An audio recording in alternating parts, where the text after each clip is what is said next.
Hello everyone, today I will show you how to convert PDF to Word without Word subscription. So first head over to express.adobe.com. Now just type in the search bar here, PDF. Get a list of quick actions. So the quick action, just click on Convert from PDF. Now select your PDF file, just browse your desktop and select the PDF file. Now here just convert your PDF and choose .x and click on Download. And that's it guys, here you successfully converted your PDF file to Word for free in a few simple steps. And in a matter of seconds.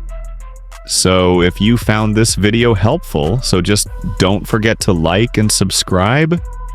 It helps us a lot to publish more tech videos and help the community to use some tech and web technologies. And that's it, guys. See you in the next video and just ring the bell so you will never miss a video. Thanks for watching.